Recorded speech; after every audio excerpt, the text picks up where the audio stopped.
Silence a Fable. The mountain pinnacles slumber, valleys, crags, and caves are silent.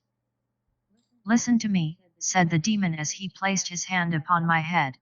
The region of which I speak is a dreary region in Libya, by the borders of the river Zaire. And there is no quiet there, nor silence.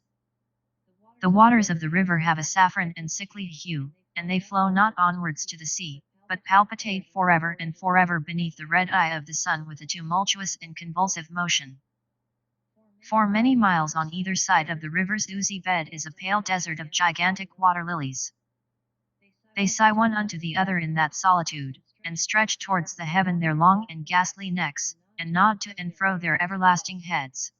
And there is an indistinct murmur which cometh out from among them like the rushing of subterrene water. And they sigh one unto the other. But there is a boundary to their realm, the boundary of the dark, horrible, lofty forest. There, like the waves about the Hebrides, the low underwood is agitated continually. But there is no wind throughout the heaven. And the tall primeval trees rock eternally hither and thither with a crashing and mighty sound. And from their high summits, one by one, drop everlasting dews. And at the roots strange poisonous flowers lie writhing in perturbed slumber. And overhead, with a rustling and loud noise, the grey clouds rush westwardly forever, until they roll, a cataract, over the fiery wall of the horizon. But there is no wind throughout the heaven. And by the shores of the river Zaire there is neither quiet nor silence. It was night, and the rain fell, and falling, it was rain, but, having fallen, it was blood. And I stood in the morass among the tall, and the rain fell upon my head, and the lilies sighed one unto the other in the solemnity of their desolation. And, all at once, the moon arose through the thin ghastly mist, and was crimson in color. And mine eyes fell upon a huge grey rock which stood by the shore of the river, and was lighted by the light of the moon. And the rock was grey, and ghastly, and tall, and the rock was grey. Upon its front were characters engraven in the stone, and I walked through the morass of water lilies, until I came close unto the shore, that I might read the characters upon the stone. But I could not decipher them. And I was going back into the morass, when the moon shone with a fuller red, and I turned and looked again upon the rock, and upon the characters, and the characters were desolation. And I looked upwards, and there stood a man upon the summit of the rock, and I hid myself among the water lilies that I might discover the actions of the man. And the man was tall and stately in form, and was wrapped up from his shoulders to his feet in the toga of old Rome. And the outlines of his figure were indistinct, but his features were the features of a deity, for the mantle of the night, and of the mist, and of the moon, and of the dew, had left uncovered the features of his face.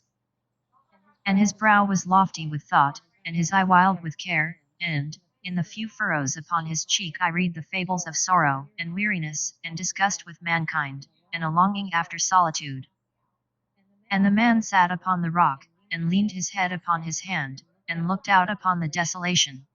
He looked down into the low unquiet shrubbery, and up into the tall primeval trees, and up higher at the rustling heaven, and into the crimson moon. And I lay close within shelter of the lilies, and observed the actions of the man.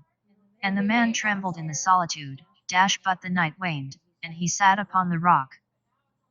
And the man turned his attention from the heaven, and looked out upon the dreary river Zaire, and upon the yellow ghastly waters, and upon the pale legions of the water lilies. And the man listened to the sighs of the water lilies, and to the murmur that came up from among them. And I lay close within my covert, and observed the actions of the man. And the man trembled in the solitude, but the night waned, and he sat upon the rock. Then I went down into the recesses of the morass, and waded afar in among the wilderness of the lilies, and called unto the hippopotami which dwelt among the fens in the recesses of the morass. And the hippopotami heard my call, and came, with the behemoth, unto the foot of the rock, and roared loudly and fearfully beneath the moon.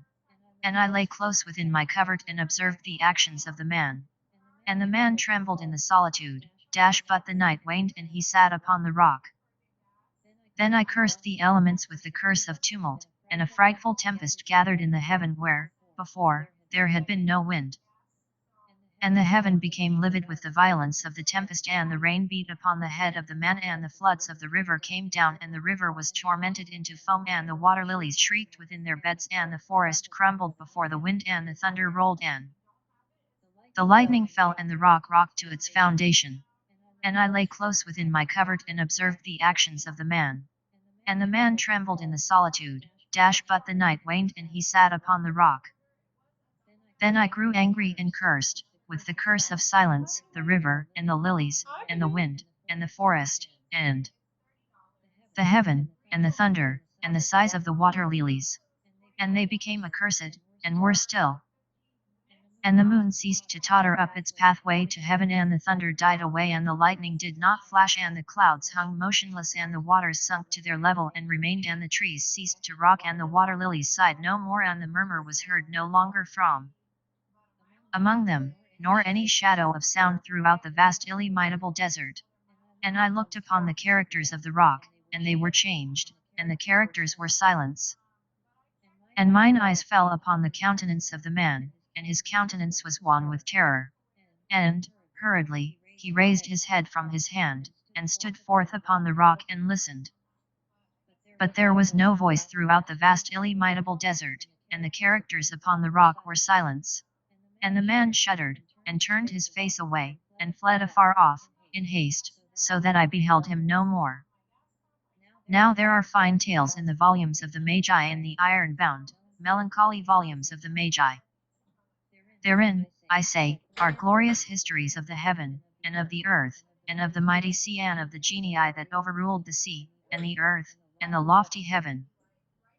There was much lore too in the sayings which were said by the Sibyls, and holy things were heard of old by the dim leaves that trembled around Dodona, but, as all aliveth, that fable which the demon told me as he sat by my side in the shadow of the tomb, I hold to be the most wonderful of all. And as the demon made an end of his story, he fell back within the cavity of the tomb and laughed.